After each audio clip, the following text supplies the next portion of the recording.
your guide to the truth. TheNewAmericanMedia.com. Broadcasting to you live from the Milky Way galaxy, the solar system, planet Earth, North America, the United States of America, California, Los Angeles to be specific. Hello, everybody, and welcome to another episode of Agree to Disagree here on the TNAM radio network here at thenewamericanmedia.com. I am Brian Engelman, I am your host, and Baltimore is burning. I don't know, I'm just not getting all this stuff. I don't get it. I do get it, but it's not what a lot of people are thinking. There's a lot of manufactured situations that are happening, and they're usually happening before we get all the information on them. And I'm kind of sick of it. I didn't really weigh on Trayvon and George Zimmerman until I had a chance to review all of the information possible. And when I did, then I came to a conclusion. Same with Mike Brown and Ferguson. Same with Freddie Gray. We're all getting more information by the day about this situation. Nobody knows enough. Now, I'll tell you what we do know. Tell you what we know. I think we know that what we witnessed was that South Carolina shooting Walter Scott in the back, an unarmed man. Yeah, he ran from the police. Yeah, it was behind on child support. Yeah, there was a struggle at the beginning of that video, and I don't really know everything that happened there. But cut to the end. Doesn't really matter what happened there necessarily, because sure looks like when you put 8 shots and 5 of them hit him and killed him in the back. He didn't have a reason to believe that he had a gun and could harm. You know, that's when you can shoot somebody in the back. If they're running away from you and they could cause harm, like if they're running to a park or a library or a school, and you're like, okay, I think you could go in there and take hostages. You're out of control and we got to take you out. That wasn't happening. When we have that much information off the bat, don't sit here and tell me that there's this thing where people can't get justice in this country. Now, I think what we need to do is get body cameras on everybody and make sure that they're not allowed to turn them off. That's where I'm going to jump in. That's kind of how I'm going to start things. That's where I think we should be. The thing that we learned about Mike Brown, I wish the officer had a body camera. I would have loved to see more of the altercation to see what happened if it matched up with the story. Because how are you going to believe police when you find out they're lying to you? And guess what? Some of them have been. It just came out last week that they've been fabricating DNA evidence in murder trials for 2 decades? All right. I had LAPD show up at a home where I was at, lied to get into the place, lied and said that they got a report of somebody underage inside drinking. They never had any of that stuff. Almost threw me down a flight of stairs for standing at my friend's house with a glass of water. Then when I got down there, the cops on the stairway were yelling back at the people that were leaving this party and egging them on. The guys leaving are, they're looking back and saying, you got, they're running their mouths. The police, just like any good bouncer, you're not supposed to run your mouth back and inflame the situation. You let them leave. These people were calling them back, so I yelled up there, hey, you guys don't need to be escalating this. Had 2 LAPD in front of my face.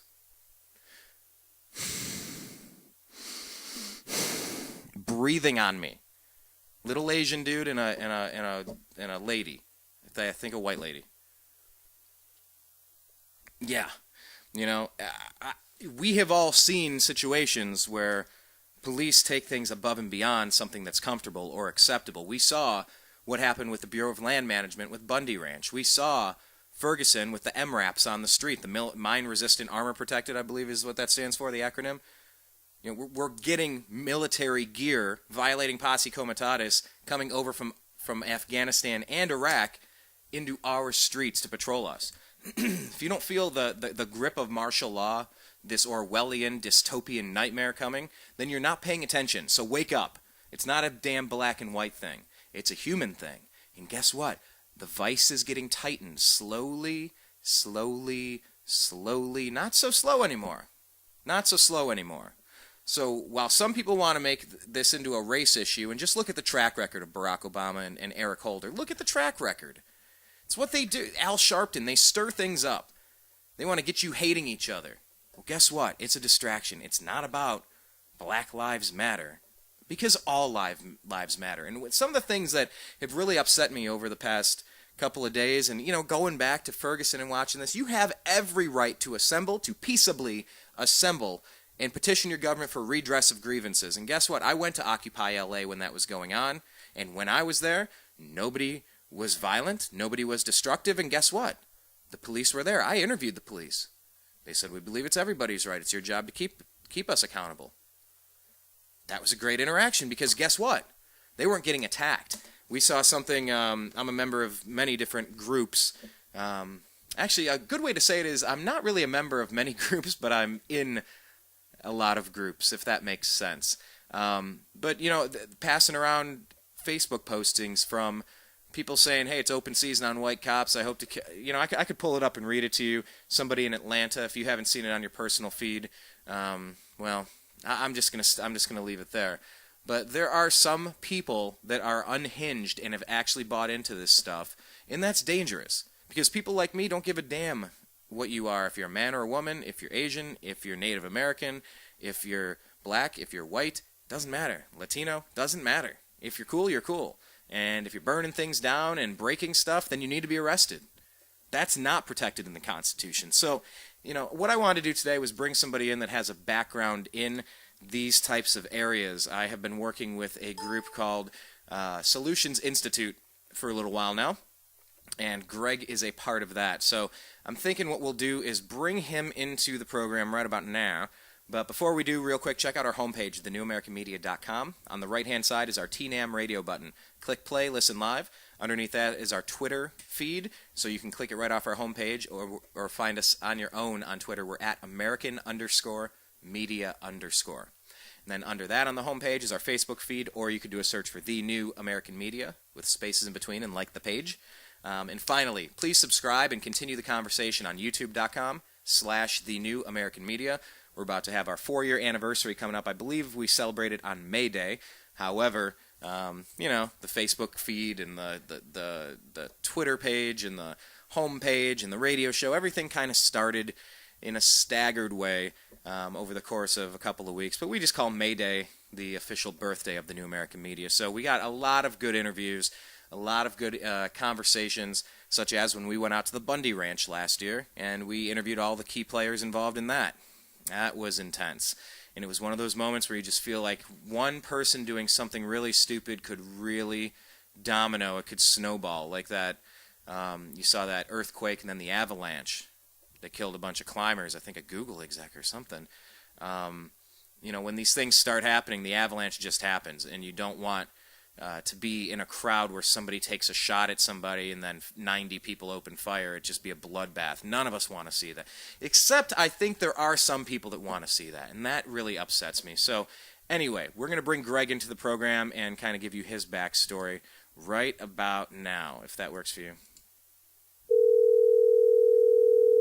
And if it doesn't work for you, oh well, I'm doing it anyway.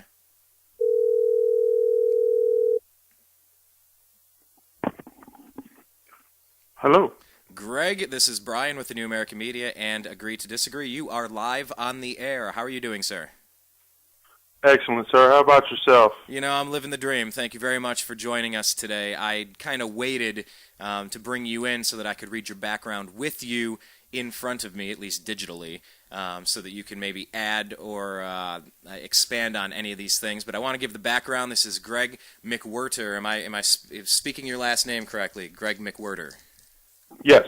All right, perfect. I win. That is a shot in the dark, and it was all right. I'm happy with that. But Greg is an advisor with Solutions Institute. You can check him out at solutions-institute.org. And he is listed here as a law enforcement issues and protests advisor. From the bio, Greg's a family man who served 10 years as a deputy sheriff in Indianapolis, Indiana. During his tenure with the sheriff's office, he served with distinction and was awarded 6 commendations, including Deputy of the Quarter in 2012. Greg was honored by the City Police Department for being indispensable in solving a high-profile triple homicide and did every job from jail to patrol to fugitive warrants to SWAT. He started his career like every deputy inside the jail division, where good officers learned to talk to people. He's also the Public Information Officer for the Indiana Oath Keepers and Indiana Home Guard, and a certified law enforcement instructor. Greg's areas of focus are constitutional issues and any issues with interaction with law enforcement, something I wish more people would pay attention to, because I don't think most of these have to escalate the way that they have been lately. That was my paraphrasing back to his bio. He also has extensive knowledge in dealing with the state and local government, state and local election campaigns, bargaining unit, workers' union issues, FLSA law, corrections issues, protester legal issues, and firearms law issues. Greg is available here for media comment on firearms law, gun rights, general police matters, less lethal devices such as tasers used by police, corrections issues, and police tactics and training. That is a mouthful, but I think it's important, number one, to get all that stuff out there, and two, to then kind of have you here to say hello based on all of that, because it's always weird when a bio is read back to you, at least I believe that. And learning about you, Greg, right away jumping out at the fact that you work with Oath Keepers. We ran into some of them over at Bundy Ranch. Can you explain how your relationship has been in your personal career and how you teamed up with Oath Keepers, why you felt that was important?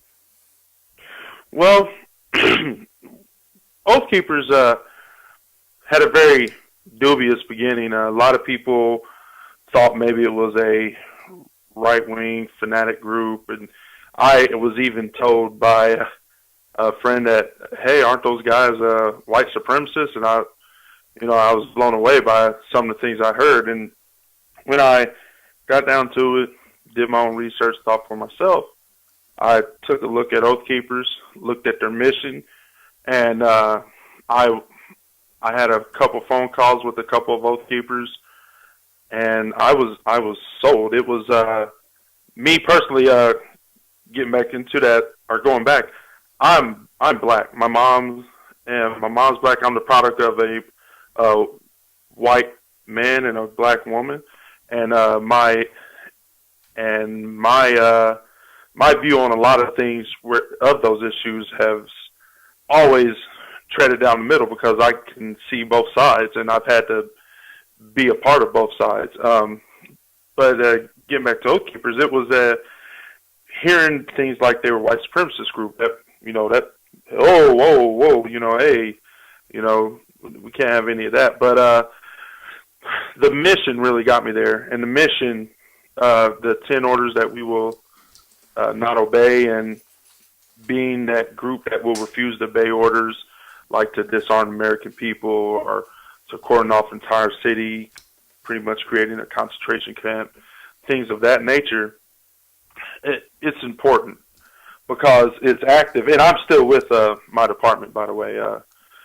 But it's important for the guys who are out there in the field who will be asked to do these things to have awareness and to understand that there are certain orders they have to say no to. You have a responsibility, because your oath is to the Constitution of the United States. Your oath isn't to the mayor of your city. Your oath isn't to the sheriff of your county, to the governor of your state, or to the president of the United States. It's to the Constitution. And that is something that frequently in my field, in law enforcement, and even some military that I've met, forget sometimes that, you have those orders, you have a responsibility to follow a lawful order, but you have a responsibility to not follow an unlawful order. Yeah, and that is important. I have this in front of me here. I've interviewed Stuart on the program before, Stuart Rhodes, founder of Oath Keepers. Met a couple Oath Keepers at Occupy LA, met another Oath Keeper, really articulate dude. I think his name is RJ out at Bundy Ranch. That's all archived on our homepage and on our YouTube channel. But yeah, I have this in front of me because I always kept the business card. I want to just go through this because I think it's so important right now that everybody's aware of this. I consider at least the message within the Oath Keepers, 10 unlawful orders they will not obey, and what they are not. I think that these things make them perhaps the most important organization in America at this time, because anybody can order anything, but if people don't comply, then that order just blows like dust in the wind. It says here, 10 unlawful orders we will not obey. Number 1, we will not obey orders to disarm the American people. 2, we will not obey orders to conduct warrantless searches of the American people. 3. We will not obey orders to detain American people as unlawful enemy combatants or to subject them to military tribunal. 4. We will not obey orders to impose martial law or a state of emergency on a state. 5. We will not obey orders to invade and subjugate any state that asserts its sovereignty. 6. We will not obey any order to blockade American cities, thus turning them into giant concentration camps. 7. We will not obey any order to force American people into any form of detention camps under any pretext. 8. We will not obey orders to assist or support the use of any foreign troops on U.S. soil against an American people to keep the peace or maintain control. 9. We will not obey any orders to confiscate the property of the American people, including food and other essential supplies. And finally, 10, we will not obey any orders which infringe on the right of the people to free speech, to peaceably assemble, and to petition their government for a redress of grievances. Now, we have a situation right now in Baltimore, Greg. We can just make the transition just directly into this, because number 10 here, you can't infringe on the right to peaceably assemble for free speech and petition your government for a redress of grievances. That's important because nowhere in our Constitution does it mention your right to burn down buildings, riot, and break stuff. And I'm really disappointed by a lot of people in the liberty community that seem to almost be embracing quasi-encouraging, hoping for, and egging on violent acts for multiple reasons. And you and I don't know each other very well. What I'm trying to do, since I'm a part of Solutions Institute as well, is I'm trying to interview as many of the advisors and kind of get your stories, let you get your viewpoints out there.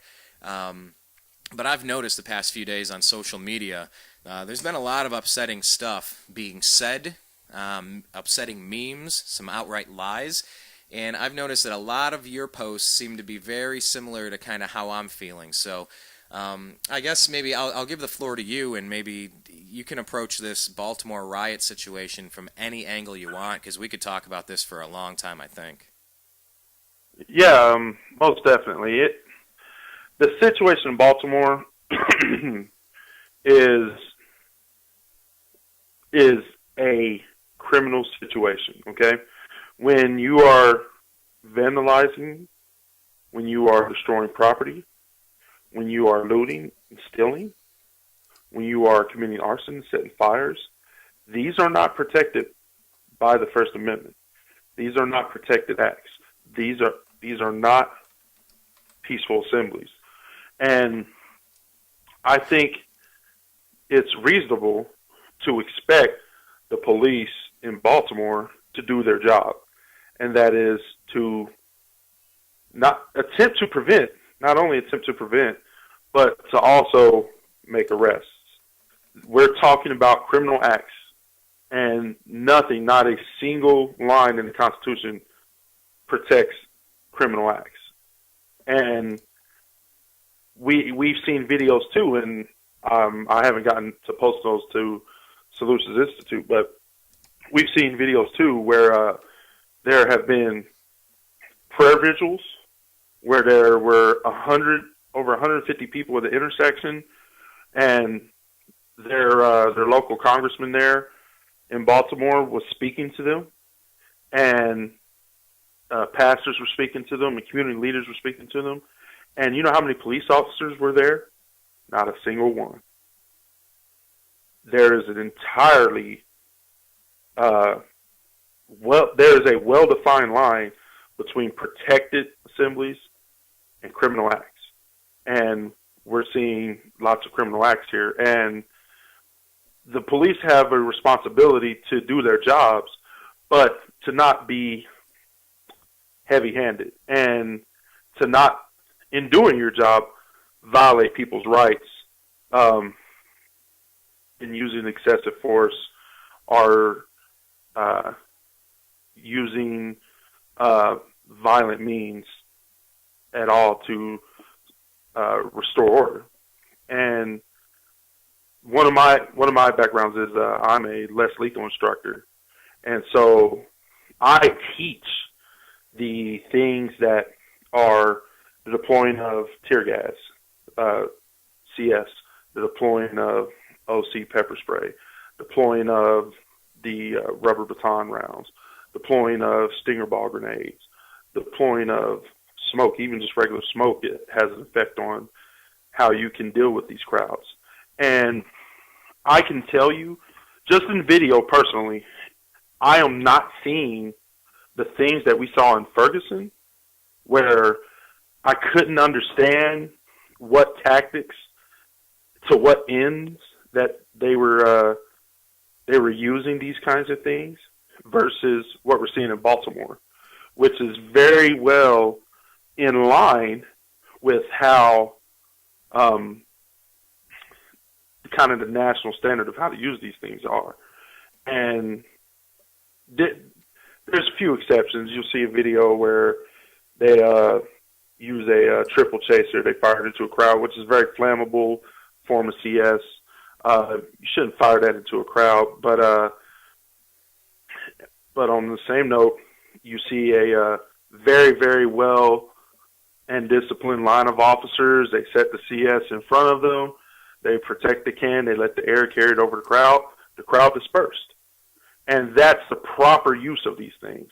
You, in that same video, as the crowd started to disperse, the skirmish line of what you call the riot police moved forward so that the fire department could put out a car. There was a car fire.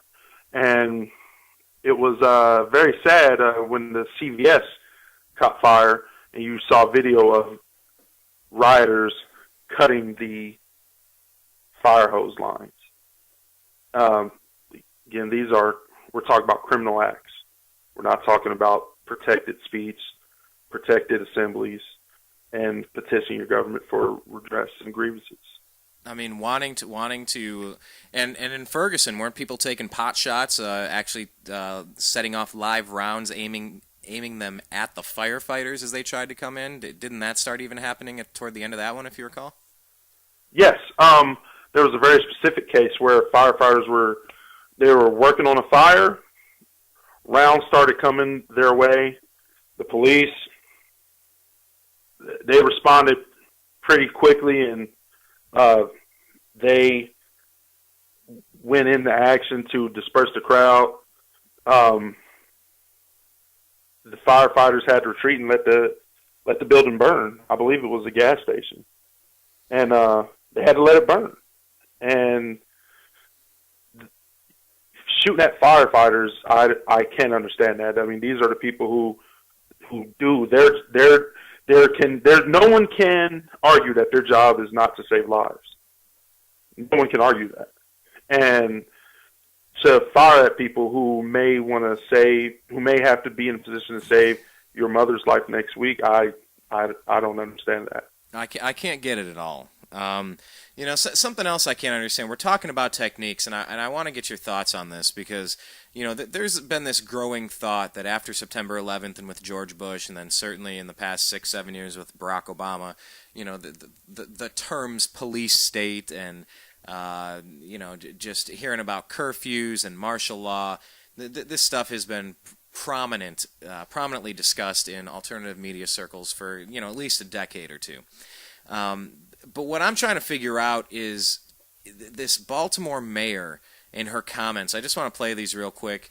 I just can't really understand the strategy involved. I'll let her talk, and then I'll give my thoughts on it. While we tried to make sure that they were protected from the cars and the other things that were going on, we also gave those who wished to destroy space to do that as well. We gave those who wished to destroy space to do that as well. And we worked very hard to keep that balance. I never said, nor would I ever say, that we are giving people space to destroy our city. So my words should not be twisted. Okay, there's absolutely nothing twisted about those words. She said them and then claimed that she didn't say them, and you literally play them back to back. But some people have said that one of the strategies is to allow protesters to get it out of their system. Well, they're blowing off some steam, they would say. Back in the day. Oh, he just hit his way. He's just blowing off some steam or something. I don't understand the strategy of allowing this to happen. And I really want to get your thoughts on this, because it doesn't make sense to me. I get it in a certain way, where if somebody can go hit the punching bag or go around, jogging around the block, they work out some of their energy. That's not what we're talking about. We're talking about burning down buildings and setting police cars on fire, and just, I don't get it, Greg. Help me understand. Well, I don't have any answer for the whys, because there's the psychology of a mob mentality, of a riot, psychology of a group, and these groups do not think rationally, and these groups they don't process information the same way as an individual will. There's been tons of studies on this, and give us one or two, because I guess in law enforcement and working in jail divisions and stuff, this is something that maybe most of us don't spend a lot of time learning. Like give us one or two of these surveys or something. Help us, get some examples so that we can understand what happens to people. Like, are they literally devolving and just turning into a pack of animals, essentially? Like, they stop having a certain individuality in the group. They just become a part of the group, and before they know it, they're swept up in it, and almost like I don't know, something like that. Well, that's exactly it. It's you have what's called your high level functions of your brain and low level functions of your brain, and the mob mentality or the herd mentality speaks to the lower functions of your brain. So when these people are connected in that mindset, and the University of Texas did a great study on this. I'll have to find it, but when these people are in that mindset together, they're kind of swayed by the herd mentality, where you get a herd of buffalo, and one buffalo raises his head, he starts running. Next thing you know, the other buffaloes are running. They don't know why they're running, but they're going to follow that first buffalo that started running. And it's kind of the same thing here. And you get, excuse me, and when you mix in what we have here with groups of people who historically aren't anticipated to think well upon themselves, juveniles, you have a catalyst for a huge amount of property damage and huge amount of violence. We've seen some of these videos where there's kids 12, 11 years old throwing bricks at police officers, and kids throwing stones through police car windows. And these are kids, barely older than my oldest daughter, who's 11, and participating in these kinds of things. So that lower brain function, that's going to sweep juveniles up in that even faster. Yeah, and a lot of people are commenting on the young age of these the violent, rowdy protesters, and we can't call them protesters, rioters in Baltimore right now, because when it's time for curfew, those are no longer protesters, they're rioters. Anyway, I digress, because we're talking about burning buildings and stuff. I pulled up this article from Psych Central. I'm not sure if this is the one you're talking about. It says a new research study sheds light on behavior that is consistent among many species, that is, making decisions based on the actions of others. Scientists at the University of Leeds believe they found why humans flock like sheep and birds, subconsciously following a minority of individuals. It says researchers discovered that it takes a minority of just 5% to influence a crowd's direction, and that the other 95% follow without realizing it, and the findings have major implications for directing the flow of large crowds, in particular in disaster scenarios where verbal communication can be difficult. It says this guy, Rick Nauert, he received a doctoral degree from the University of Texas. I don't know if that's exactly what you're referencing, but I typed in University of Texas and mob mentality and found that. But yeah, I guess I do get it. Thankfully, they're saying that the numbers of people that are out there right now significantly lower than the amount of people that were out there at their peak today. So it's not like the crowd is growing, it is dwindling, and we have seen smoke grenades deployed, not the tear gas kind. But I guess what I'm curious to find out, Greg, is, being in this liberty movement, and that just means that we kind of all want to be left alone and take responsibility for our actions and really not be hindered in our lives and not be threatened and not be worried about unnecessary stuff. How does it make you feel when you see people that you might agree with 7 out of 10 times on things really taking a position or saying things or posting things that you feel are really irresponsible, insightful, ignorant, and dangerous? Because it's been bothering me for the past couple of days. Well, for example, one of the big things for me is police hate. Now, there's a very clear line between holding police accountable and hating police officers. And please, by all means, under the proper forums, question my actions, make me justify my actions. If you think my actions were criminal, by all means, get with your prosecutor and have them investigate me. Here in Indiana, that would be Indiana law.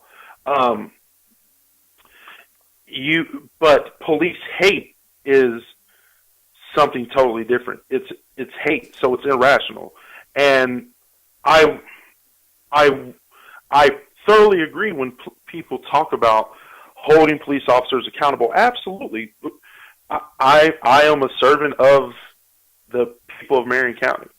And yes, absolutely, your tax money pays my salary. And you have every right to know what I was doing while I was on duty and to know what reasons I might have used force in this case versus may not have used force in another case. What reasons why we would have forced entry on a house and reasons why we wouldn't have forced entry on another house. And having to come into contact in the liberty movement, and even with my involvement with as many activists that I do come into contact with, it's hard to really get through to them that, hey, this borderlines hate rather than just accountability, because there's no problem with accountability. Sheriff David Clark, he will talk on and on about accountability is not a problem, not an issue here. Accountability is never the question. But when we start to get into hate, irrational hate, to me, that hate is the same as people who will hate black people because they're black. People who will hate black people because of the actions of a minority of black people. Or people who will hate Mexicans because of the actions of a minority of Mexicans. Or will form opinions about such groups based off of maybe one or two experiences, or maybe one or two articles or something they've read, or news stories they've seen on TV, versus the vast majority. And I'll be the first one. I work currently. I'm assigned to our gang unit, and I spend days of my week just in the bad part of town every day, and I know that there are criminals in there, but I know they're just people trying to get by, pay their bills, take care of their families, and take care of their loved ones. So, and you don't treat everyone the same. But that's something that I've had to learn, and that is something that not everyone has the responsibility to learn. And as an officer, and something that I talked about in my background, when we are in that jail, that's when you learn how to talk to people. And you understand you can't treat everybody the same. And one of the reasons in the jail you can't treat people poorly is because he's going to be there the next day. And you have to deal with him again. And do you want to come and have to argue and fight with a guy every single day? Or do you want to just talk to him one time and be able to get your points across to each other and not have to go to war every day that you come to work? Yeah, the problem is that some people have been indoctrinated to this stuff. Some people really are drinking the Kool-Aid. Some people really are buying the line of BS, and really jumping to hasty conclusions and just hating. It's such intense racism. I don't know. I don't know. Just growing up as a white kid and now spending 10 years in a black area of Los Angeles. I grew up in Ohio for 25 years, and there were a couple of black families in our with kids in our schools. Out of like 2,000 kids, it was kind of that lily white at the time, or damn near close to it. The whole point of this being racial, I just don't understand it.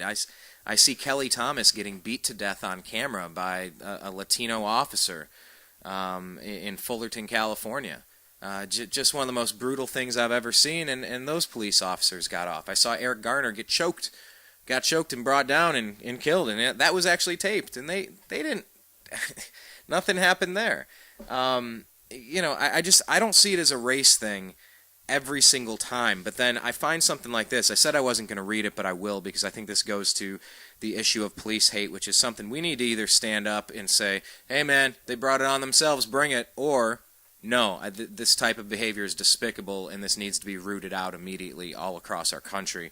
But this person, I'm not going to give their name, initials TM, got a copy of this through Facebook, and somebody found it and said, it says all black, this is her post, it says all black people should rise up and shoot at every white cop in the nation, starting capital NOW, N-O-W. I condone black on white killings. Hell, they condone crimes against us.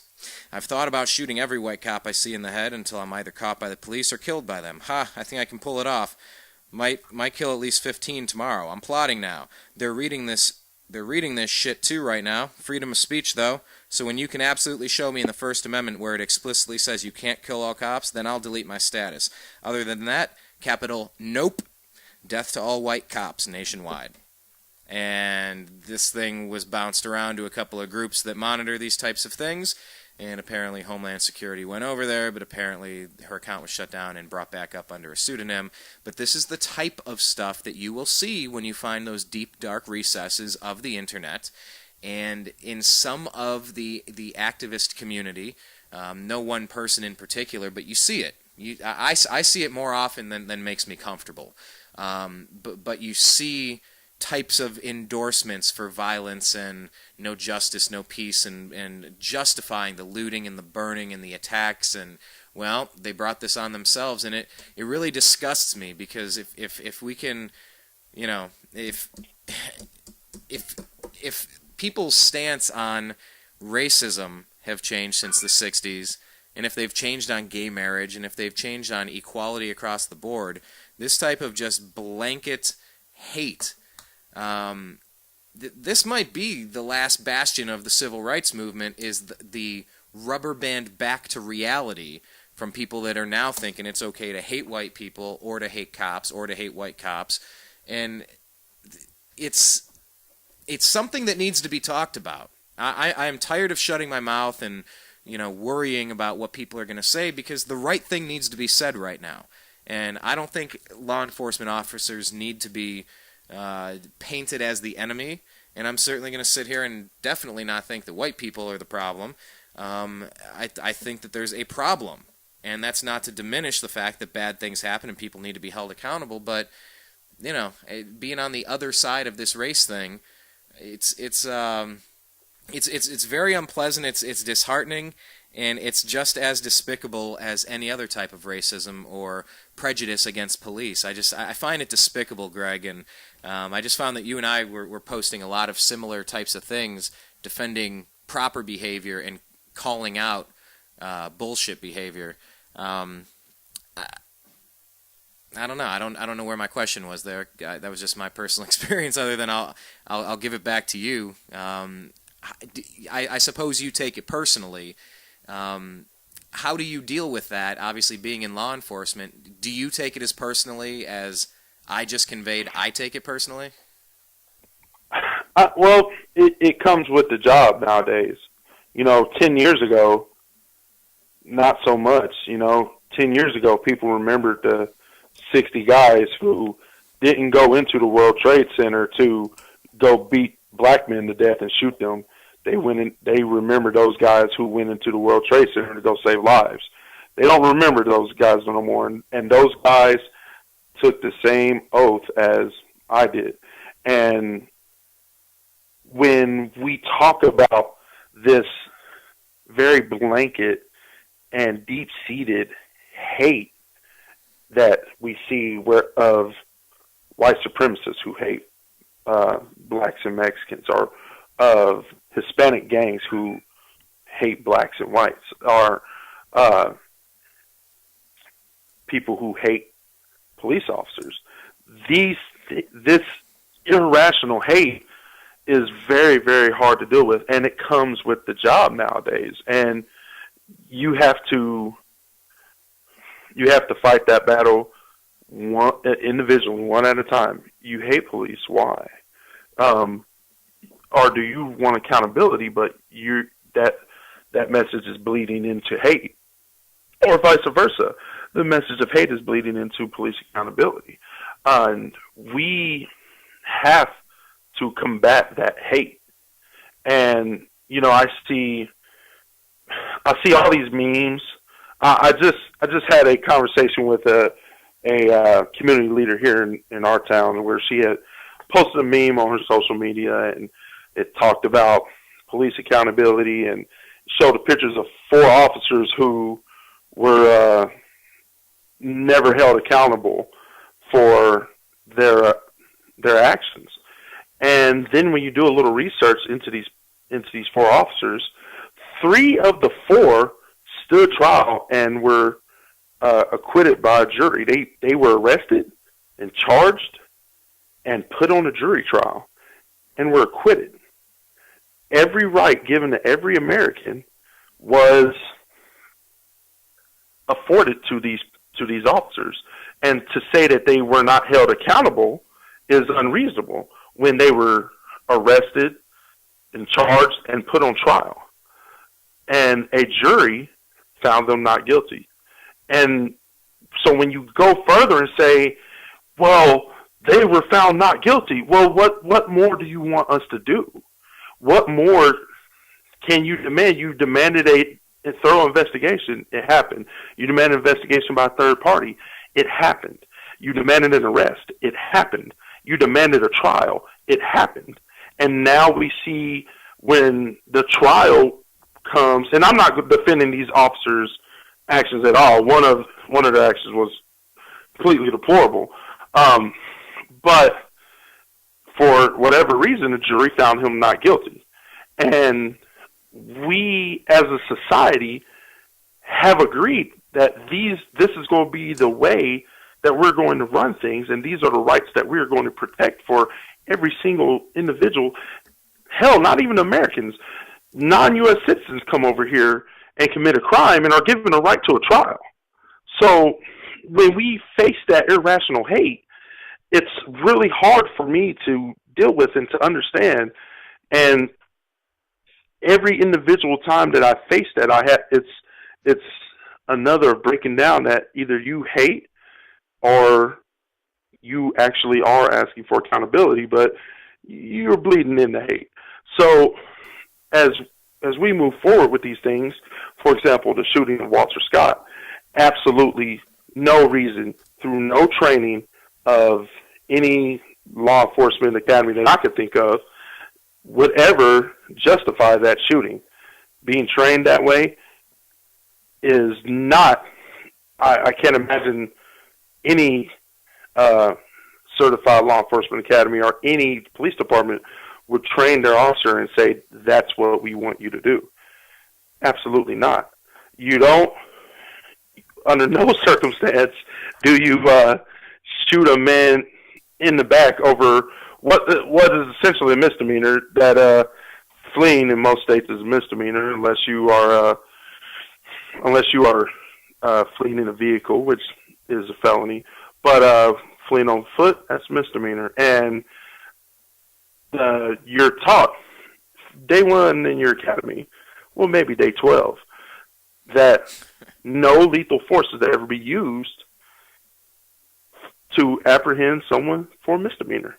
Ever. under Yeah, any and circumstance. I said in the beginning to the show, I think the one caveat might be if you believe the person to be armed and unstable and already have a penchant for violence and headed toward a school or a mall or someplace with a lot of people like a library, and that you reasonably fear that person might go take hostages to get out of the situation or might cause harm to other people. That's the only situation, in my understanding, that you could actually shoot somebody that's running away, is if you believe that they were in a position, in a mindset to go hurt other people in a congregation of a crowd. Am I close on understanding that one properly? Yes and no. Let's take Walter Scott. If Walter Scott had led that officer to believe after he fled and when they were scuffling, he was like, I'm going to go find the first kid I see and I'm going to take him hostage, and if you come near me, I'll kill him, and then started to flee, you walk in a very, very, very thin line, a very tight rope, a very gray area. But, for example, I just went through it's called Alert, and ALEERT, if you want to look it up. They're based out of Texas, and it was active shooter training. And say you respond to an active shooter, and you make your entry into your school or your mall or whatever, and you already have an instance of where there are people hurt, people shot, and your shooter begins to flee from you and not necessarily shooting anyone else at that moment or shooting at you at that moment. Can you absolutely shoot that person in the back? Absolutely. And that is because your first job, your reasonable job, and your constitutional within the authority granted to law enforcement officers is to stop and prevent the killing. That's your job number one in a situation like that. So those two situations are night and day, but it's very extreme. It's very extreme to use lethal force in those kind of situations, and it's hard to ever try to justify lethal force in those kinds of situations. Not the active shooter, but in the Walter Scott case. Yeah. During the active shooter, your first job and how we are trained, job number one during an active shooter, stop the killing. And we were taught the people of your town, your county, your state fully expect you to go toward that shooter and deal with them. Whether they see you and give up or you get in a gunfight, you are expected to go and deal with them. And that is one of those things where that line is drawn. And believe me, during the Virginia Tech, and while some of the shooting was going on, I had read a debrief of an officer, one of the first officers on the scene there. He couldn't get inside the building because it was barricaded with chains. He had went around to some of these first floor doors and chained some of these doors shut. And this officer, in his debrief, talked about how he was in tears because he knew kids were getting killed in there and he couldn't get in. And it was a very emotional thing to read his statement from that. And I could put myself in his shoes and feel the same way. Well, people said that the same thing happened on that flight that went down, that the co-pilot locked out the pilot, and on the black box you can hear him for minutes banging on the door, desperately trying to break in, knowing that this guy's flying me into a mountain, and everybody knows what's happening, but they can't even get in there because it's locked from the other side. Is probably a similar situation. Exactly. And we as police officers have a responsibility to do certain things. When you do take that oath and you do take that badge, you take on the responsibility of the safety of your community that you serve. And you are absolutely expected to get that call, person with a gun, shooting up the neighborhood. Your community expects you to respond to that. And I think a lot of people forget that. A lot of police haters forget that when their child's school, when a person with a gun comes out of their child's school and they're too far away to deal with it themselves, there's someone else who is expected to go and deal with that.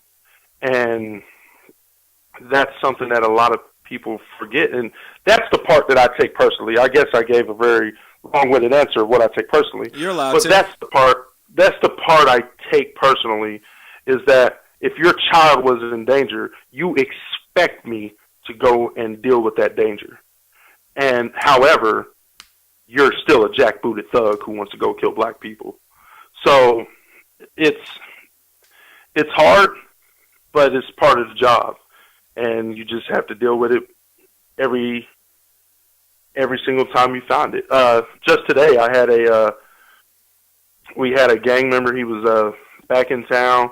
We knew he was back in town, and we've been searching for him. He was wanted for a robbery in another county, and I got an eye on him in the back seat of his sister's car. A small chase ensued.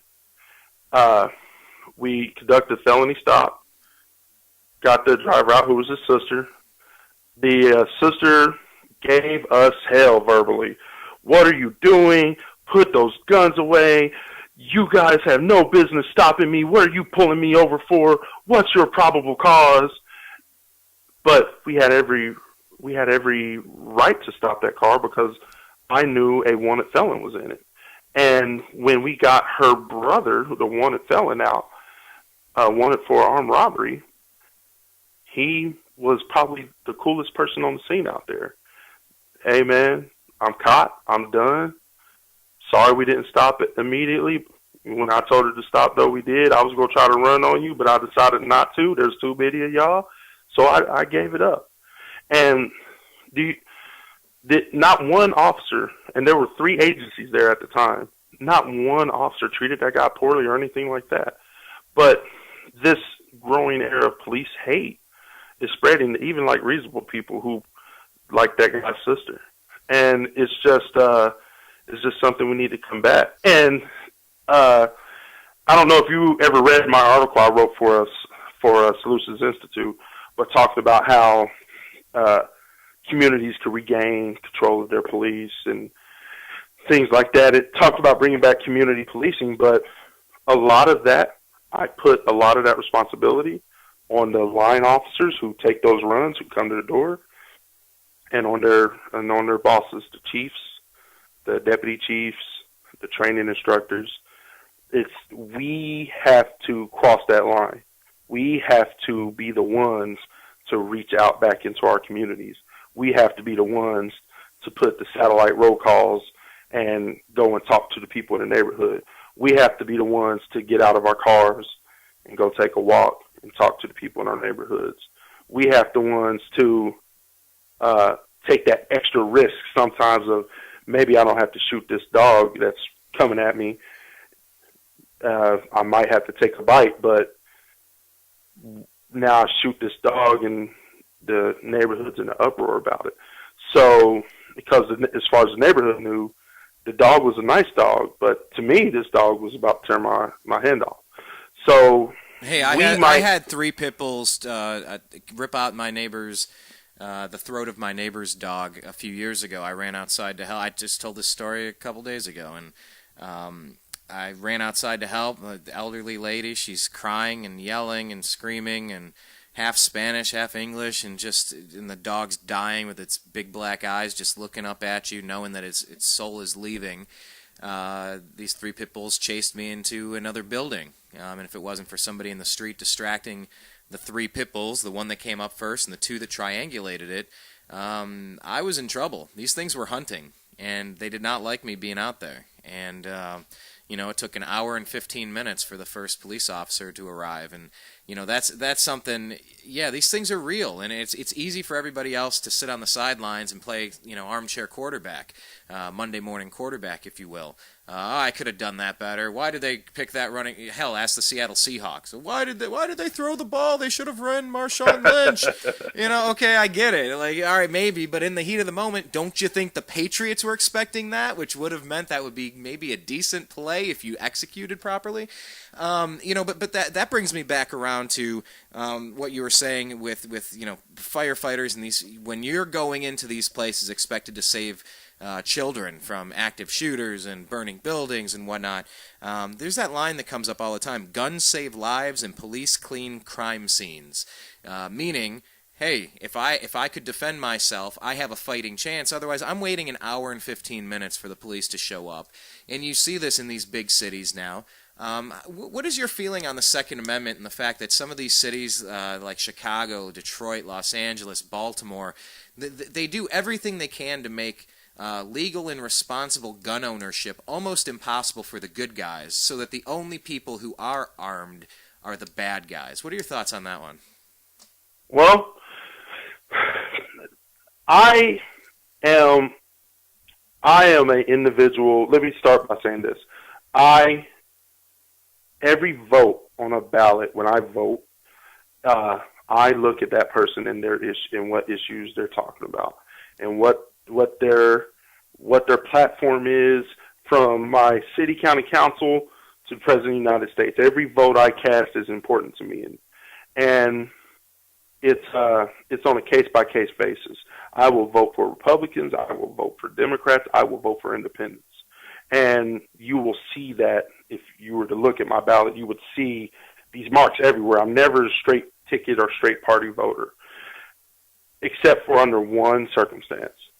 The Second Amendment is a deal breaker for me. That is the issue I will vote for first. If you support gun control, I will not vote for you. I will encourage everyone I know to not vote for you. When someone asks me, what do you think of so-and-so, I will say we should not vote for them, among other things. The Second Amendment and the right to keep and bear arms is the issue for me. And that is because I personally have looked into so many things and seen what Second Amendment could have done and saved lives. And we're not even going to talk about now. Let's go back to the Rosewood Massacre in Florida.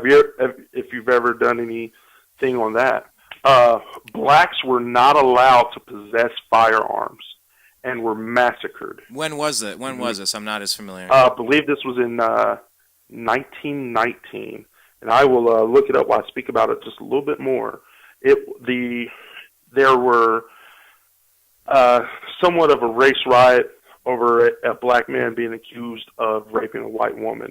And it spread into several counties inside of Florida and resulted in the deaths, untold number of deaths. It happened in 1923 and in Levy County, Florida. And anywhere from between, I've seen numbers of 12 or 2 or 100 in grand total in the area of blacks killed during this, who, because of Jim Crow laws, were not allowed to possess firearms, could not protect themselves. And now fast forward to today, and I watched this video of these poor people inside this restaurant in Baltimore as this mob comes down the street, and they see all these people in this restaurant, and they start destroying this restaurant. They start threatening to come in, and you can see one person with fire behind them, and you know that person is debating on setting fire to that restaurant with all those people in it. And these people in Baltimore can't defend themselves. Their legislatures have taken away every opportunity for them to defend themselves. There's a video of a store owner, a convenience store owner. He's dragged out of his convenience store and beaten in the street in Baltimore during these riots. And no viable means to protect himself. And even in my experience as a police officer here in Indiana, luckily, Indiana, we got some pretty nice gun laws here, and hopefully we're going to be another constitutional carry state here very soon. But I have seen the exact opposite, where we have gotten a call of a person shot, and as we're en route, more information comes out. be advised, say come over radio, be advised, young black female, 2 men kicked in her door, she shot one of them. We'll tell our dispatcher, tell her to, unless that guy is still coming at her or a threat, she could put the gun down, we're about to pull up. And absolutely, our job is to clean him up. Ma'am, are you okay? Do you need medical attention? No, sir, I'm fine, just a little in shock. We're going to take this guy to the hospital and get him out of here. Then after he gets out the hospital, should he survive, he's going to jail for kicking in your door.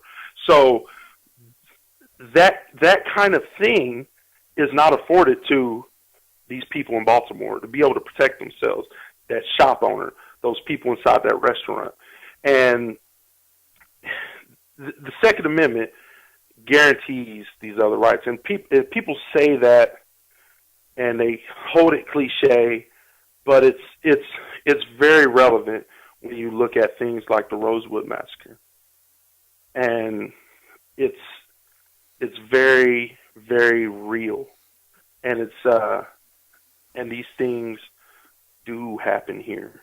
You could look at Stalin and Mao and all of these horrible dictators, Hitler. What's the first thing they do? They disarm the populace. What's the next thing they do? Genocide. I mean, it's very obvious that this stuff happens in history, and the best defense against this happening is for everybody to be armed and polite. you know, right? What's that survey just came out? I forget what California city it was, or county, or township, but when they put police cameras on everybody, abuse complaints dropped by something ridiculous, like 87%. They almost completely fell off. It's like when everybody knows they're being recorded, you'll see a different situation there, you know. Well, and that's on both sides. Both sides. I am pro body cams. I am pro body cams. My department is currently haggling with our internal lawyers to do a policy on our body cams. And there's certain instances where us as officers, we want to be able to turn them off. For example, I'm on my lunch break. I take a phone call from my significant other who needs my Social Security number for a doctor's visit. I don't want that to be public record. Next week, some guy is putting in a Freedom of Information Act for all the videos of every officer for the last 3 weeks. And our department's going to give it to him eventually, and now he has my personal information. However, we are working out a policy where as soon as I am on a run or as soon as I key up on the radio, my camera comes on. And that's the kind of things that when you're doing police work in your community, the camera needs to be on. And it would have protected me. We had a lady, she was very upset with us. We arrested her son on a murder warrant, and she was very upset with us, and then later complained that my lieutenant and I were rude to her. We cussed her out. We pushed her up against the wall and things like that. And it was unfounded. Simple fact that her own son said, no, they never did that to her. She's just mad. That'll help. But I would have loved to have a camera on. To protect you. Exactly. I would have loved to have a camera on my body to protect me, to where, hey, if you have a question about what I did while I was at this house, it's your camera. You take a look at the video. See, and I had a disagreement with John Correa. I'm not sure if you know this guy or familiar with this organization, ASP, Active Self-Protection. Have you ever seen his videos online? Absolutely. Yeah, he shows these videos, and it'll be someone, getting murdered in a convenience store, and it walks you, this surveillance footage out of Brazil. What can you learn here? Look, the guy working has his head down in his cell phone the whole time. This guy comes in, he should have noticed something there, or then he'll show where clerks pull out guns and shoot and kill the the robbers, and he'll walk you through it and give you the lessons. But he was my guest. He's been on twice in the past month or two. Really good guy. But I disagree with him on the body cameras because he raised similar concerns to you, whereas there are some things that should be private, and I agree with that. But I was thinking, what if the policy is that it all goes into a central hub? Nobody can have access to it unless you can have third-party verification, such as a judge say the only moments of video that are edited out are between 17 minutes and 33 minutes when he's on the phone with his wife, or he's taking a crap in the dumpers, in the bathroom or something. I see a situation, because you've already heard some stories online where, oh, this event happened, something is alleged, but the body camera was turned off. The officer forgot to turn it on. And it's like, no, you could have turned it off right before you went Kelly Thomas and just beat somebody to death. And I think there needs to be that type of accountability where it can't be altered, and maybe there's a third-party judge that will never allow that information to ever get released to the general public. Some sort of in-between. What do you say to that one? Well, one, I'm also pro-small government. Government should be doing things, and adding layers of bureaucracy, I'm against that. However, with technology, we can define, and we got to talk to the officers too. When should the camera be on? And when I key up on my radio to take a run or to communicate during right before we're about to take a run or about to go serve a warrant in a house or something like that, and my camera will come on, or whenever I am dispatched on a run, my camera automatically comes on, and I don't have to remember or forget. No, I like and that. I don't want a central hub that has limited access. That removes transparency, and that leaves questions in people's minds. Oh, was this altered in any way or anything like that? No, let it be a free thing. You could go online, pay a $5 fee, and get a segment of a video anytime you want, and that fee is just to pay for the storage and the guy who's going to send it to you. And it's I am very, very pro, those body cameras. And with technology, we can remove those kinds of those kinds of issues. Oh, we forgot to turn it on. I like and with that technology, we can do those kinds of things. Go ahead. No, I was just going to say, I like that where if you're called out on a call, you have to be connected with dispatch. You have to be, have some sort of communication available at that moment. And as soon as that happens, I'm headed out to 17th Street. I just, you got to call for this. And as soon as that happens, there's an automatic, it kicks on. And from that moment to when you take the call to the minute when it's done and you're back at the station, that just rolls nonstop. I could understand something like that where it's automated the right way.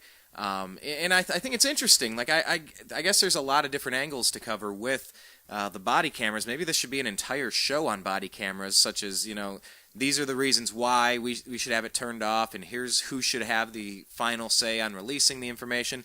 Because a lot of people don't want themselves in their interactions with the police, maybe not at their finest moments. They don't want that stuff going public either. So, there's something that has to become mandatory, and I'm okay with, instead of like Obamacare, just ramming 1,800, 2,300 pages of legislation that nobody read through because it's got to be better than the current system. I'm not buying that again. I want a robust conversation on this so that we can really think it through and say these are all of the potential goods, all of the potential bads, and here's maybe some way we're going to try it. You guys try it. Let's all meet back here in a year and see what's working and what flaws we found and adapt the system to make it better. I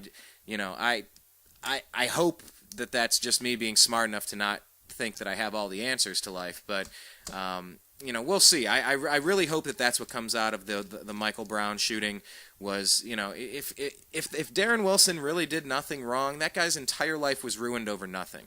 The officer should be protected in that. And if the guy did do something wrong, guess what? His story's going to fall apart real quick when it's all on video that something else happened completely. But yeah, I was just brought that up because if you're not familiar with active self-protection in John Correa, you should check him out. He does some really good work over there. But I want to talk to you specifically about the Freddie Gray situation, because we really don't know all of the details of it. And I just saw something you shared that was referencing a possible spinal surgery and a possible settlement. And I'm just trying to figure out, because we're doing research into this right now, trying to confirm or deny if this is just some weird rumor or, in fact, if this is actually the situation here. What do you know? Because I saw that you sent that out, and that's why I delayed the show by about 10 minutes, because I wanted to read through it, and it's very interesting. What do you think? Well, I know that people have died from spinal injuries. I know that people have died from neck injuries. I've seen it in car accidents. I've seen a guy get up, walk out of his car that I couldn't believe he walked out of, walk into the ambulance, and the next day we found out he was dead. And the human body does weird things. When I watched the video of his arrest, and I don't know why he was arrested. I know there was at a certain point he kind of tried to run on him. They had to tackle him, handcuff him. On that actual video, me as an officer, I could put myself in those shoes. Hey man, you gotta get up and walk. Oh man, I can't walk. You know, we get that all the time of someone just being a drama queen and just they know someone's filming them, so they want to put on a show. However, when they put him in the van, he asks for an ambulance. Everything needs to stop. Here in Indianapolis, this is how it's going to go. Hey man, I want an ambulance, deputy.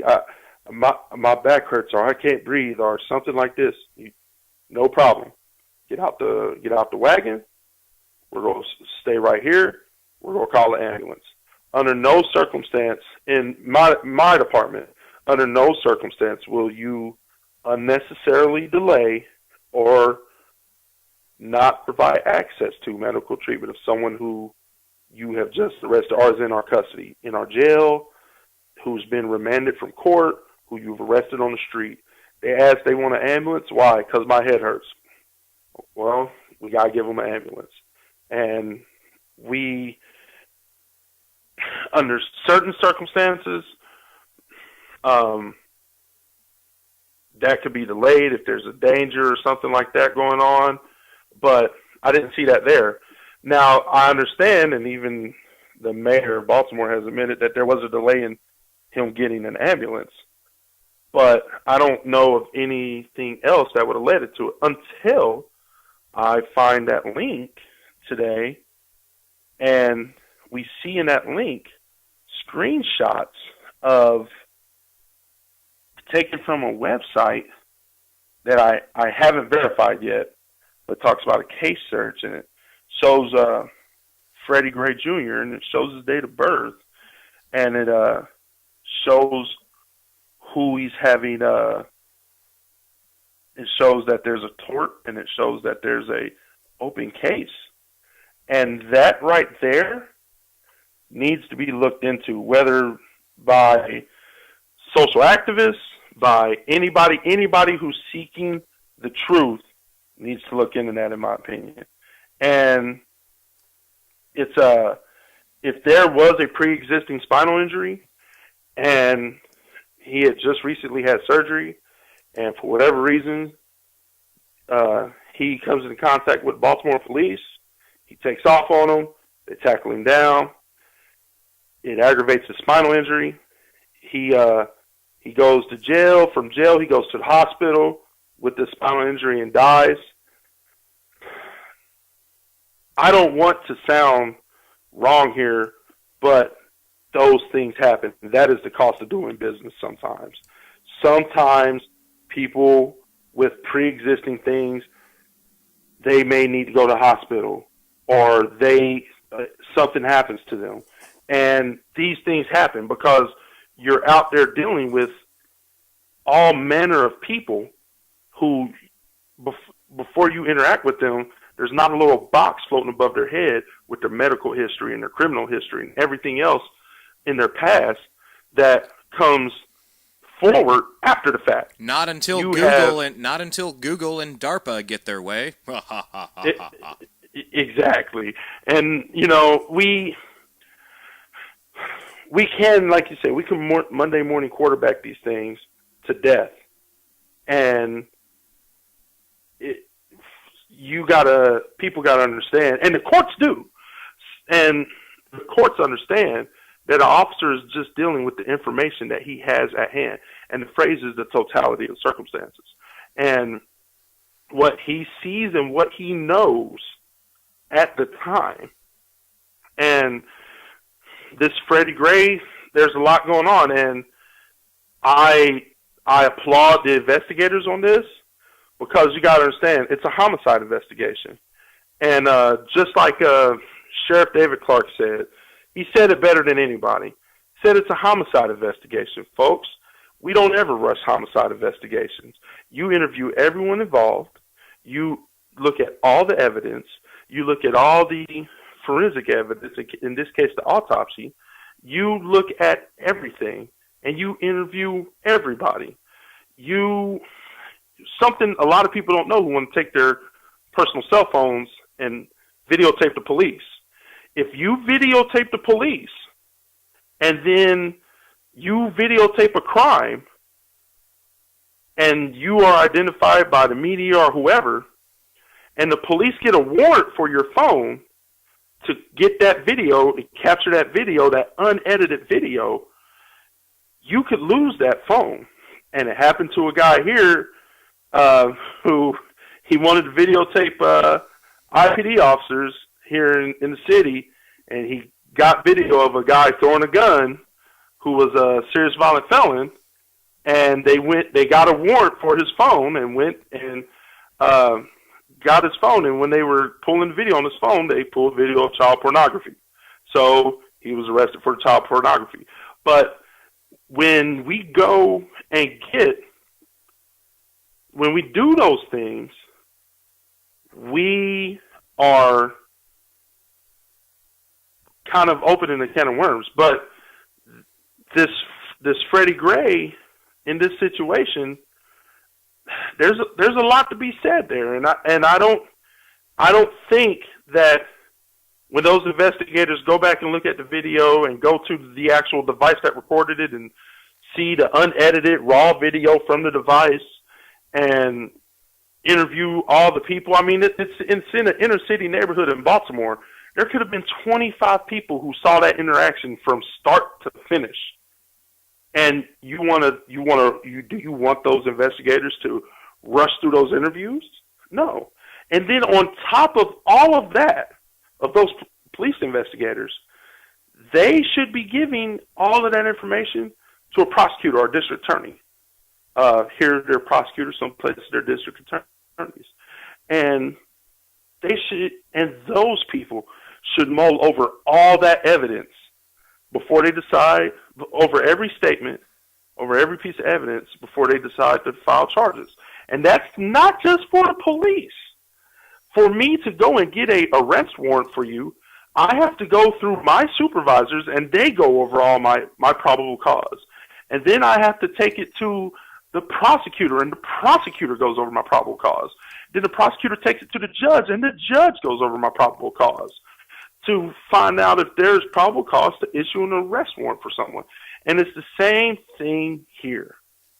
And a lot of people who have Facebook law degrees don't understand that. That's very different also from the National Defense Authorization Act, where you're kind of you can just be kidnapped at any point without due process, without a fair trial, detained indefinitely because the United States is now a battlefield. I had that on my list of questions for you, and I wanted to ask you now. Is that kind of what drew you to Dan Johnson and the Solutions Institute? Did you follow PANDA with People Against the NDAA? Because I can say that's where we started off several years ago. Dan first got on my radar when he had someone look at a mysterious email he received that was saving some questionable files to his computer without his knowledge. and he had that's talked right. to Stuart Rhodes about that, and him and Stuart did a video over that on YouTube, and that was through my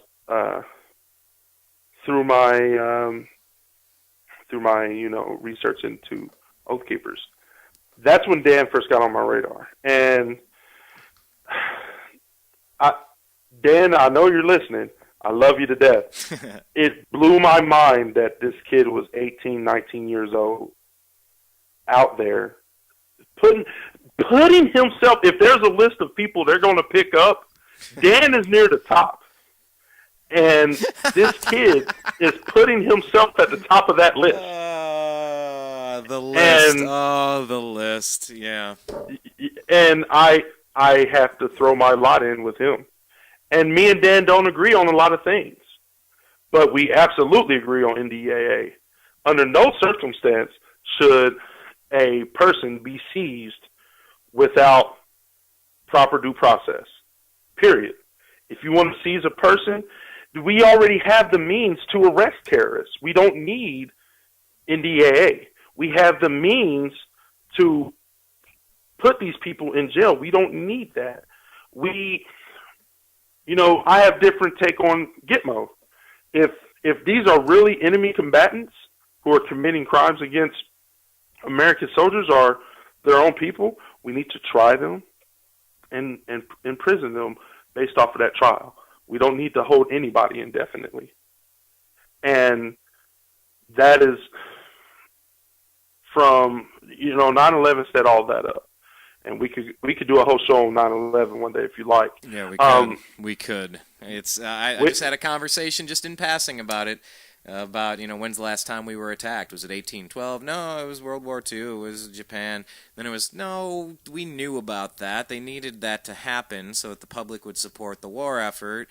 Well, I guess maybe we were attacked on 9/11. Well, if you believe the 9/11 story, personally, I think that people involved knew that it was coming and they needed it to happen so that they could push forward the police. This was just a casual conversation that just popped up over nothing. It just kind of casually worked its way into conversation. And I know for a while there, anybody that questioned what happened on September 11th, was instantly crazy and tinfoil hat. But now it's like I'm having a harder and harder time understanding people that just buy the air quote official story off the bat. I'm also claiming to not know exactly how everything went down, but to at least not believe the official story. I think that's a pretty safe place to start. Yeah, I think we could do a whole show on that. I mean, and as an investigator, I don't understand why there were people who were in the buildings at the time and they didn't testify before the 9/11 Commission, period. I don't understand that. As an investigator, I don't understand that. And there's, just briefly, there was video of a gentleman who was in the basement who felt an explosion below him in the sub-basement, and then the planes hit the building. The plane hit the building. That is a huge statement that should be further investigated.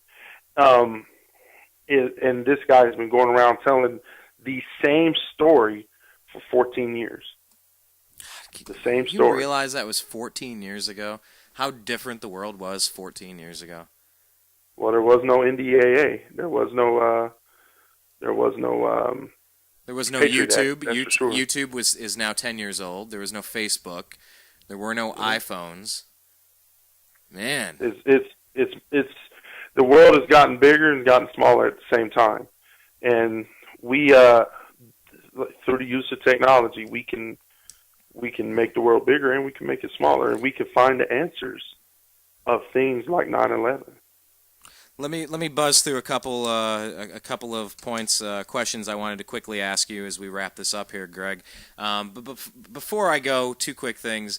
I want to kind of read this article that we were talking about with Freddie Gray and the spinal surgery, but then I want to give you a chance to kind of let people know what you're up to, where they can stay connected with you, and then I just want to tick some of these off. But the article we were talking about a few minutes ago was from the Fourth Estate. And it says, court records show Freddie Gray was receiving a structured settlement from Allstate Insurance and attempted to convert it into one lump sum in early March. Now, I'm just reading this article. This has just crossed my desk, so I am now beginning the investigation into this information.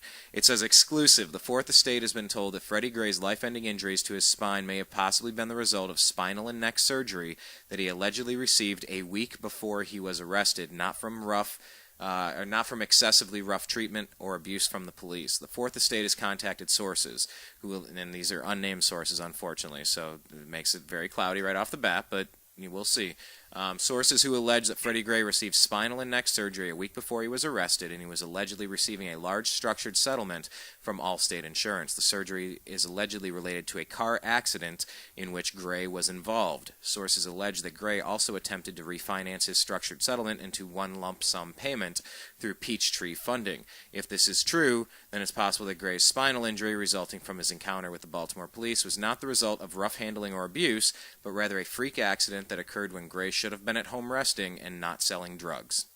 And then it lists some of these other things. And obviously, you get a little bit of the editorializing there at the end. But, the guy, if it checks out that all of his criminal history is accurate, it's a guy that has been in and out of the justice system quite a bunch of times. And if it turns out that he was out there 1 week after a neck surgery, I can't tell you too many people that would advise that as far as what the doctor's recommendations would be. So, any final thoughts on that, and we can move past it. We are going to hear after this dust is settled. One of the things that we have heard already is that the only trauma to Freddie Gray's body was a spinal injury. Period. Point blank. That is from a coroner.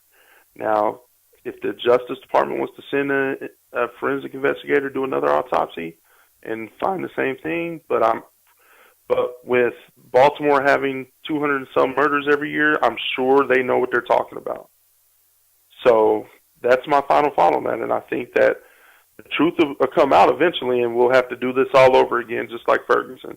We'll have to do this all over again here in 6 months or 7 months, because no officers will be indicted because this was a freak accident.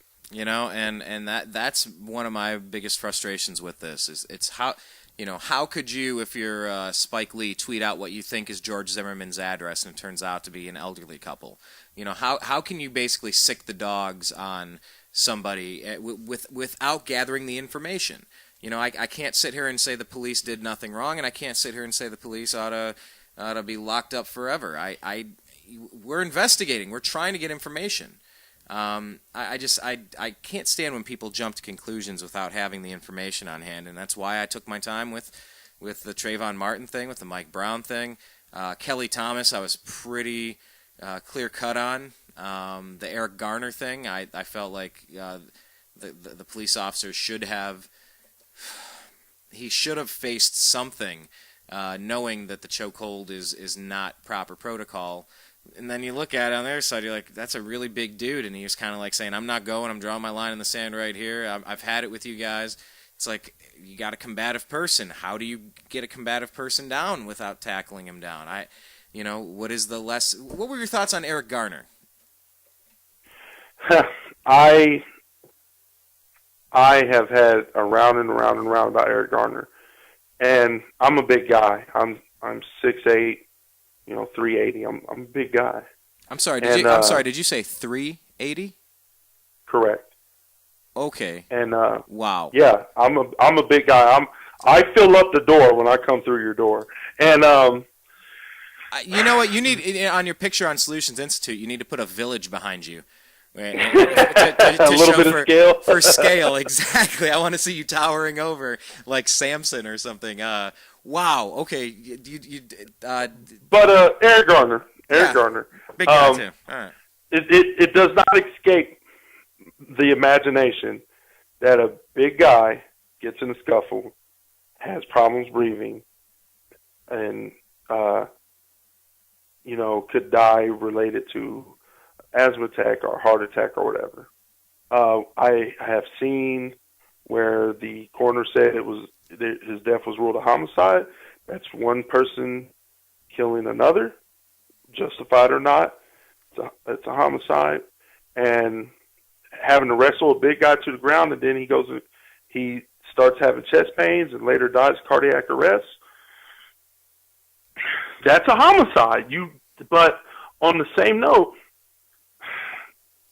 you have this situation where the officers didn't just decide, hey, just have my coffee, I'm gonna go kill Eric Garner today.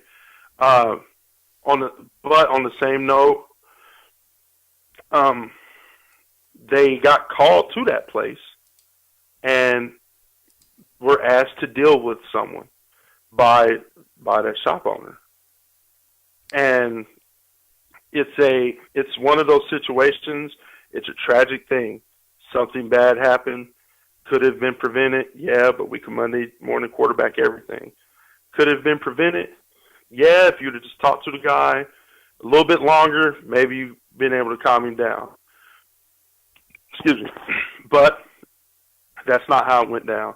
Something bad happened. And the policy they have, the policy that they have about, the chokeholds or things like that, that policy, and a lot of people don't know, is directly related to their use of force policy.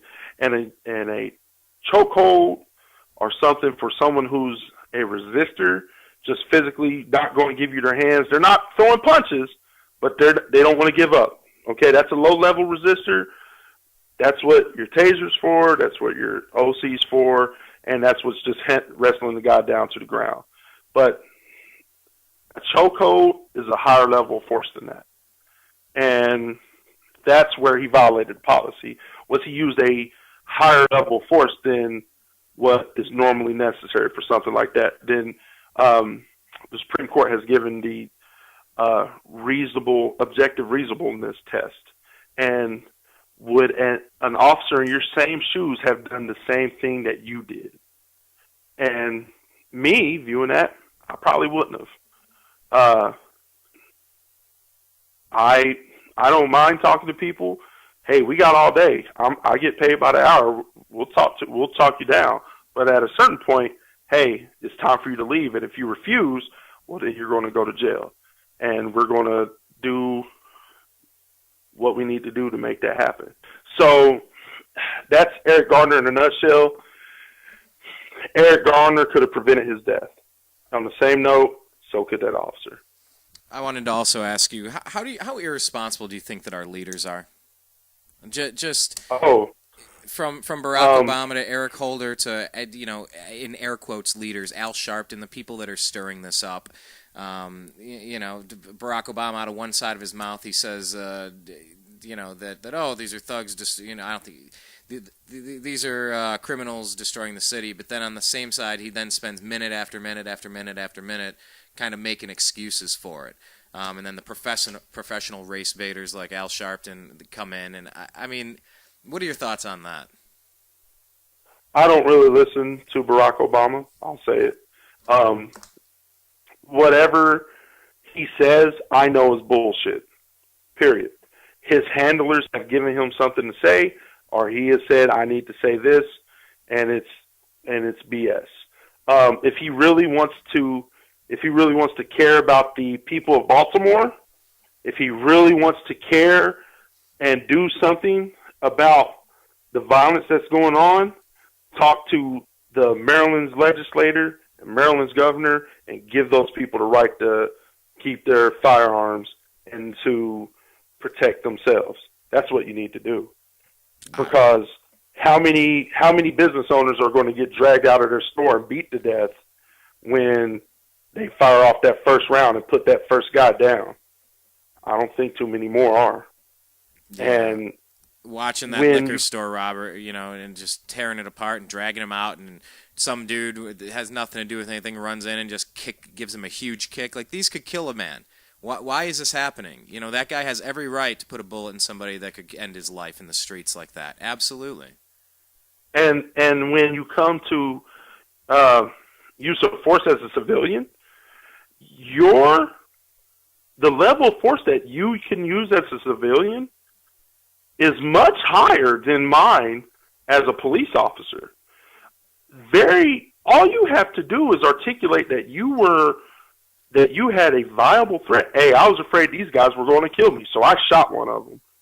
And they left, and I didn't shoot anybody else.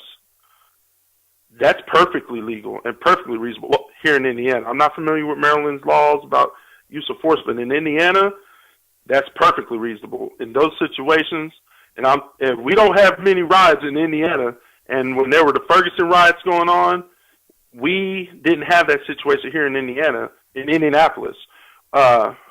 We had a very small and peaceful protest, and because everybody and their grandma's packing in Indiana, and we don't play that. So out there in Maryland, those guys don't have a chance. They don't have a chance. And some of my fellow Oath Keepers, we have talked about doing some of the things that Oath Keepers did in Ferguson. I'm sure you talked about that plenty of times. And we talked about that, and it's because of their gun laws, it's going to be almost impossible.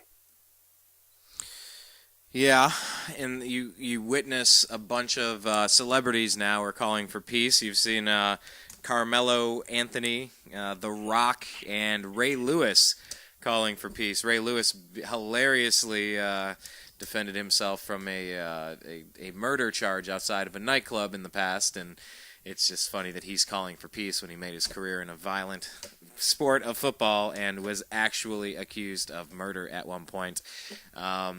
What do you make about the role of quasi-leaders or public people, whether they're athletes, whether they're actors or actresses or television stars? Do you think there's a certain role that people should take if they have a bit of an audience? Do you think that more people should be speaking out to calm things down as opposed to remaining silent and trying to remain neutral in something where it's either black or white? Not racially, but it's either violent or not violent, and if it's violent and bothering people, it's wrong, and if it's collectively gathering to petition your government for a redress of grievances, it's something that is in our blood. Do you think more people should be doing that, or do you think it's ridiculous when they do? It's hard to say. And I saw Ray Lewis video, and first of all, you better listen to Ray Lewis or you're going to get stabbed. But Ray Lewis makes a good point. Go home. Moms and dads, get your kids off those streets and go home. Take them home. Go home. Get off my streets. That's what he said. And having someone who still lives in the area, by the way, my understanding is Ray Lewis still lives in that area. I think that's true. And he has done a ton for that community. Ray Lewis has given away a ton of his earnings as an NFL player to that community. I think Ray Lewis has every right to speak out about that community. Now, that being said, someone who's invested in that community and been part of that community for years, he has every right to.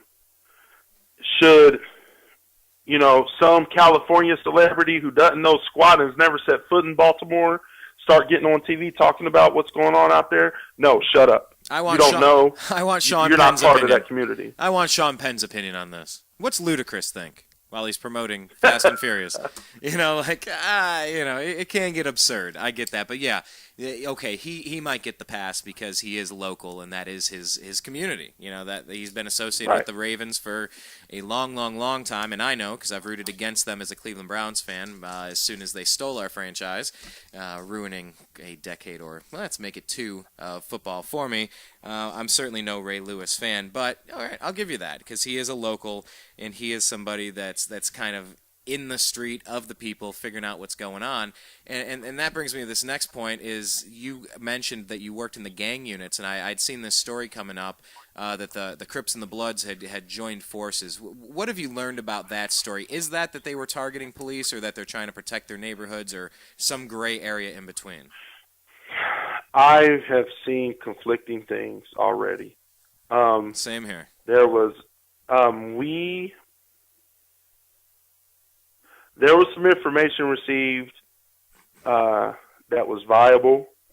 And I can't go into details because it would give up a source, but that Baltimore police received, and then on the same day, the Maryland State Police received the same thing from another source. Two separate sources told two separate law enforcement agencies on the same day, it's two sources that don't know each other, that these gangs had said they're going to target police officers.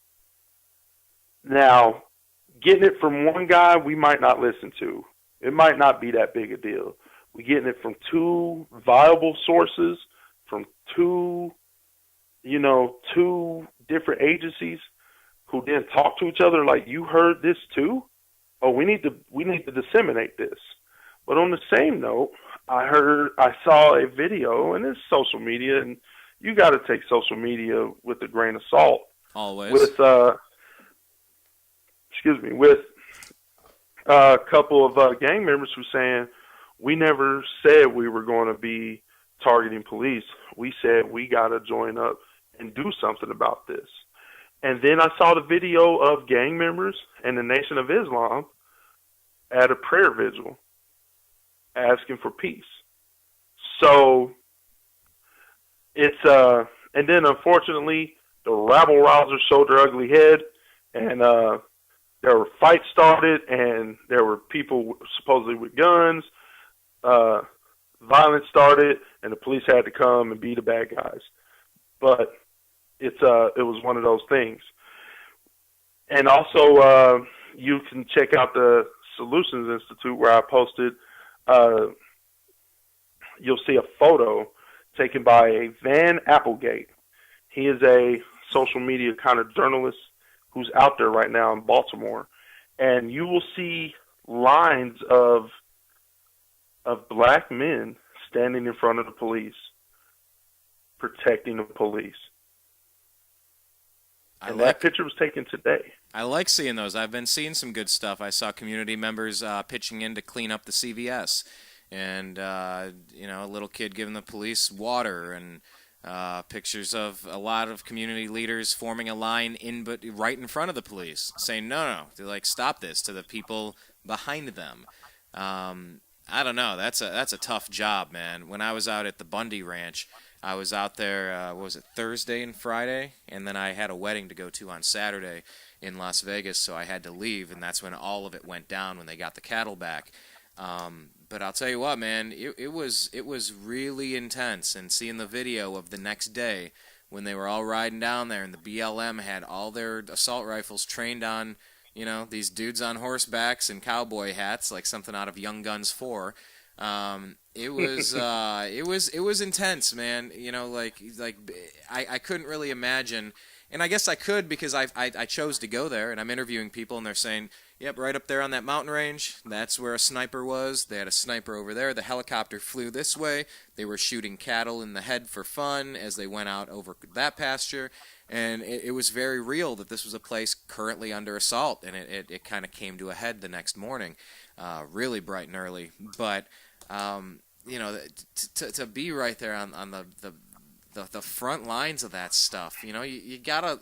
I don't know, some people dehumanize the police, but it's like a lot of these could be my cousins, they could be my friends. I have several friends that do serve in various capacities, either in the military or in law enforcement, and that's a tough job, man. I can't tolerate just the blanket hate. If you see a cop in South Carolina shoot somebody in the back, and let's go to trial. That guy, I'm pretty darn certain that guy's going to jail, and he earned it.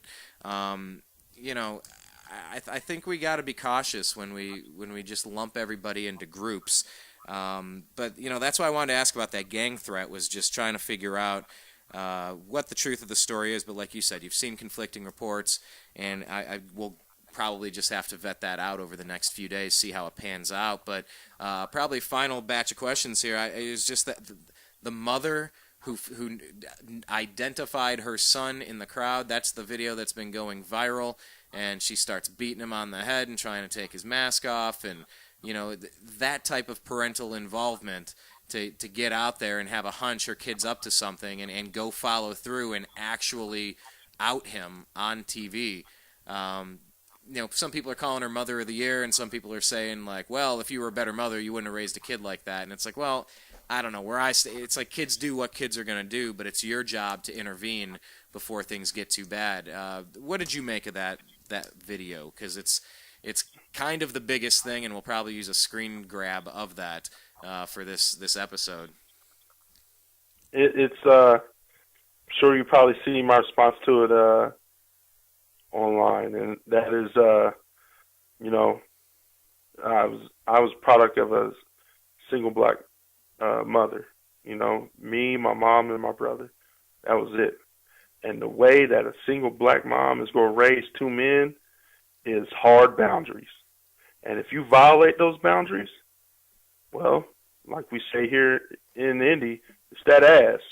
And that's what that kid got. He violated those boundaries of expectations of his mother, and his mother made sure that he was well aware of that. And I will tell you this, if that mom was wrong, if that mom was breaking the law, you probably would have seen somebody put cuffs on that mom, and not a single one of those officers who was out there put cuffs on her. Yeah. You wish that there was the same type of parental involvement from a lot of the other kids over there. There's got to be somebody that these kids, where they come home to. If they're under 18 or whatever, if they have families, like people need to be out there in the local communities. And when you notice, hey, isn't that so and so down there? Call them up, get them up there. Like I thought it was fantastic. And if people want to continue protesting this thing without knowing the facts, then do it. We still don't know what happened. Not enough to burn things down. That there's no justice, no peace thing. Like I've never really got that. If United Nations troops are marching in my street and trying to tell me what to do, I think we've recognized that a revolution has taken place and it's time. Other than that, it's going to be really hard for me to justify violence out in the street.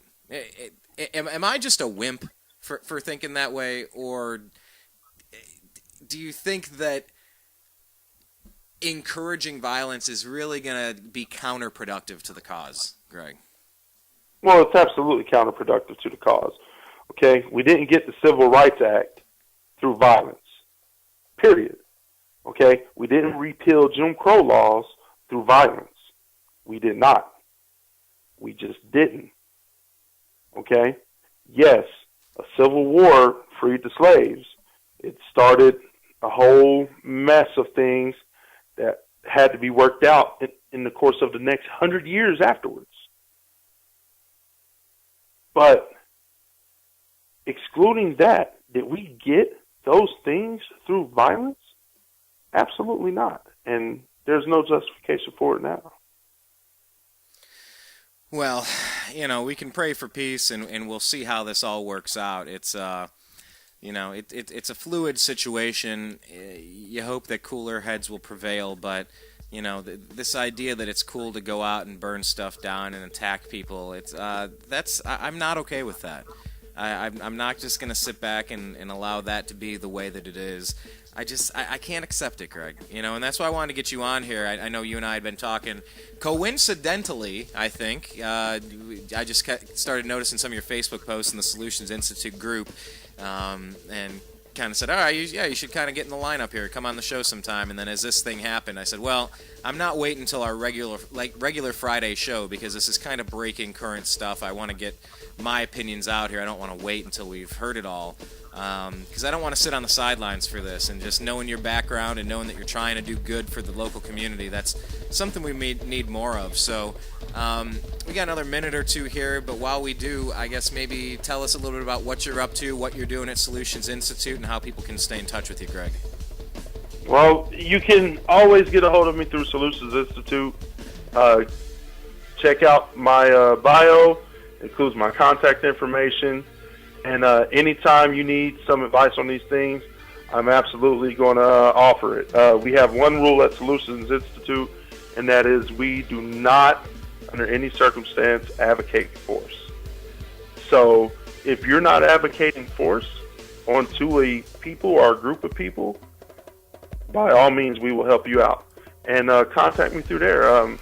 Or you can have my email. Email me anytime, glm1911@gmail.com. That's my public email. I receive all manner of emails through there. Anytime you want to touch base with me, absolutely. You could go that route anytime you want. Excellent. Well, hey, man, Greg McWhirter, I appreciate your time, and I appreciate you joining the program today. Like I said, this was important enough and timely enough, and it's still a fluid situation. You never know what can happen, and it was time to bring you in. I'm glad that we did, because I think on a variety of upcoming issues, we might as well bring you back to talk about some of them, because it's a little bit more complicated than F the police. I'm sorry. NWA didn't really solve all the world's problems by swearing at all the police. And, I saw a meme going around. It was the Willy Wonka one. It said, oh, police brutality got you down. Have you tried not breaking the law and see how that works out for you? And it's like, 80% of the time, if you just abide by that, you're going to be fine. It's the other 20% where people are going above and beyond and doing illegal stuff that we all have to unite on, regardless of race. And I'm just sick of seeing all the racial stereotypes, all the bigotry, all the hatred, the blind animosity of just entire groups because of one situation that may or may not have been correct in the first place. So I really appreciate your time, Greg, and as long as you would like to, I'd love to have you again. Anytime. You know where to reach me. Yes, I do. Check him out at solutions-institute.org. Greg McWhirter. So for everybody here at the TNAM Radio Network, my name's Brian Engelman. I appreciate each and every one of you listening to the program. Check us out at thenewamericanmedia.com. On Twitter, we're at American_media_. Do a search on Facebook for The New American Media with spaces in between and like the page. And you can also subscribe youtube.com/thenewamericanmedia. So, as I said, I appreciate you, I love you, and peace, everybody. And I mean it. Peace, everybody. Take it easy. Let's figure out the information, and let's get through this together. All right? Praying for you, Baltimore. Get it together.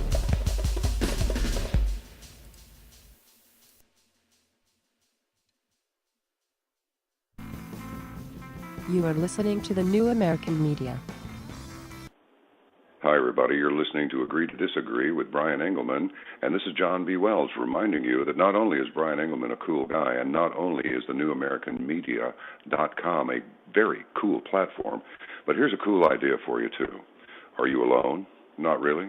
Do you like dogs? Do you like cats? You do. Of course you do. Everybody does. One or the other, maybe even both. There are a lot of dogs and cats that are at shelters right now, and if somebody doesn't take them home, they're going to wind up euthanized. That's a nice way of saying they're going to be killed because there's simply not enough room.